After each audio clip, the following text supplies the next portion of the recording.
Hello and welcome to this video on finding the geometric configuration of three planes.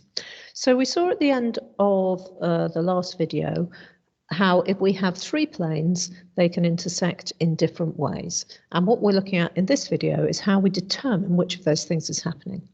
So if we look at this first example, we are going to use an inverse matrix to solve these simultaneous equations. So we're given a system of simultaneous equations in three dimensions. So this represents 3 points, 3 planes rather, and we're going to solve it. Now, you can do this using your calculator. So we write down the matrix multiplication.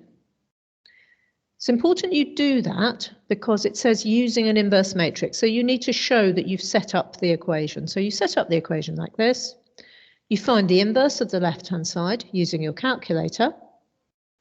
So then x, y, z will be that inverse multiplied by the point. And that gives you -1, 4, 2. So that's straightforward. These three planes meet at a point. Let's just look for a moment at how we would do that without using a matrix, because this is the method we will need to use for the following questions. So if I wanted to solve these equations without using a matrix, then I would eliminate one of the variables from two of the equations. So in this case, I've eliminated y. So I've multiplied the equation 2 by 3. And then I've added it to equation 1. I've got this equation here, 4. I've then eliminated y from 1 and 3, and I get this equation here. And I've then solved these two equations, 4 and 5, which wasn't very nice. Numbers didn't work out very nicely. And I get the answer -1. Slide that up so you can see it. X is -1. And I could then substitute back in and find the other values. So that's how you solve three equations in three unknowns without using a matrix. Now let's have a look at how these questions are asked. So if we've got here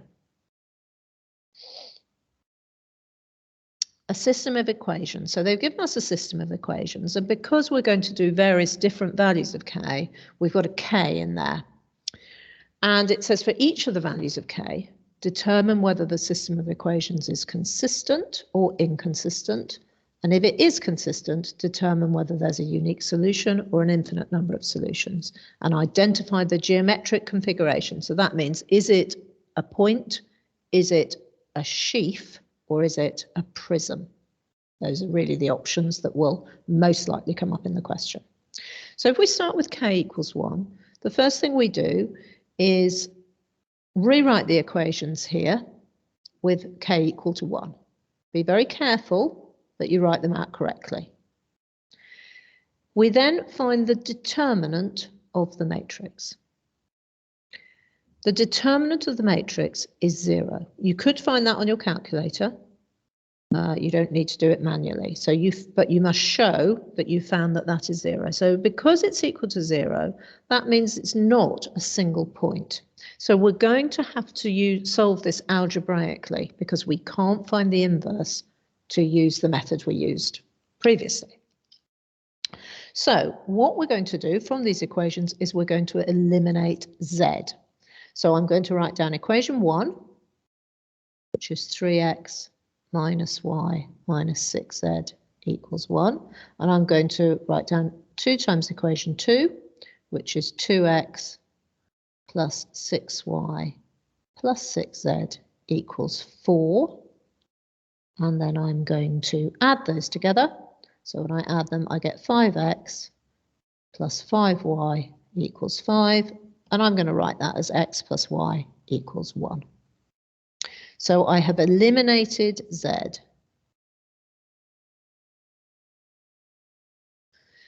From equations 1 and 2. I'm now going to eliminate z from equations 2 and 3. So the z coefficient is the same, so I'm just going to subtract those. So I've got x plus 3y plus 3z equals 2. Minus 3x minus y plus 3z is -2. and I'm going to subtract those equations. So I then get 4x, here, be careful, plus 4y is equal to, those become 0, 4. So this is x plus y equals 1. Call this equation 4, call this equation 5. So if I look at equation 4 and 5 together, I can see that they're consistent.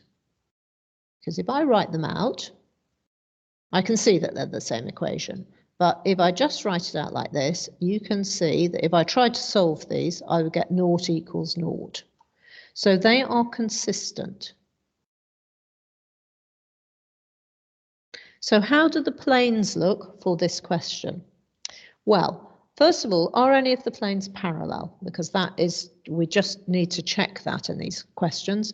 Is any one a multiple of the other one? No, it's not. So no planes are parallel. So no parallel planes. But they are consistent. We can find solutions. Anything on this line here will be a solution. So that means they meet in a sheaf. You're very rarely asked to draw it, so don't worry too much about this, but you will get something like this. So they meet in a sheaf. That's what the examiner wants to see. So we're going to have two like that, and we'll get the last line in like that.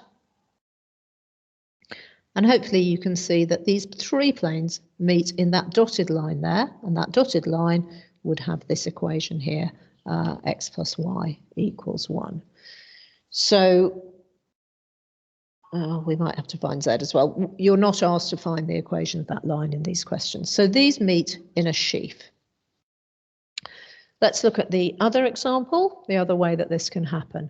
So for this question here,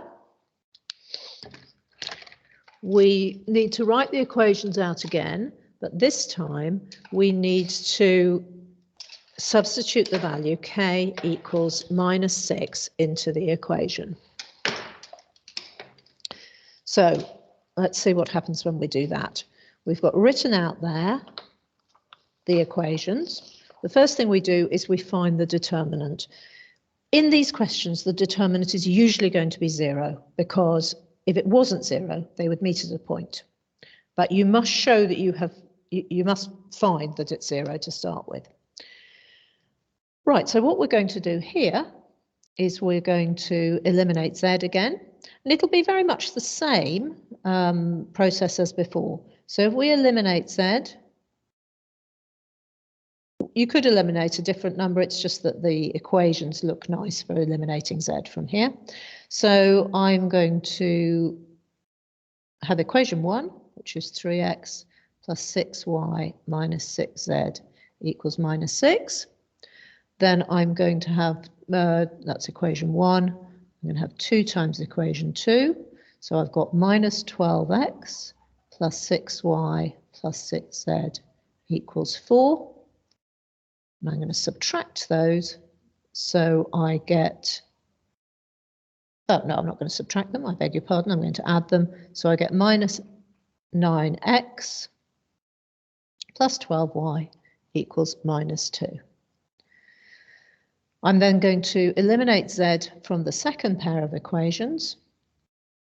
So I've got -6x plus 3y plus 3z equals 2. And I've got -3x minus y plus 3z is -2. And I'm just going to subtract those two to eliminate my z's.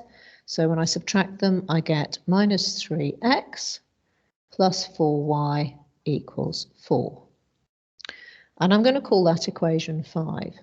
So if I try and solve these two equations together, I would have this equation, equation 4, and then I would have this equation 5, but I need to multiply it by 3. So I get -9x plus 12y equals, so multiply by 3, 12. If I try subtracting these, 0 plus 0 equals -14. That is not possible. So these equations are inconsistent. There are no solutions at all. And if they're inconsistent, well, we need to just check none of them are parallel. Quick check for that. So is this -2 times this equation? No, it's not. Times the coefficients, rather. Are these two parallel? That would have to be double that one. Those, no. So none of them are parallel. They very rarely are in the exam. So there are no parallel planes. So that must mean they meet in a prism. So it's important you put down consistent. They meet in a prism. You don't usually, you're not usually asked to draw this, but if you were, you're drawing a kind of Toblerone bar shape. So this is one plane here. You can't see the back of it. Here's the second plane, and the base of this is the third plane. So here's plane 1 on the bottom, the sloping plane, and the other sloping plane. So that's 3 planes forming a prism.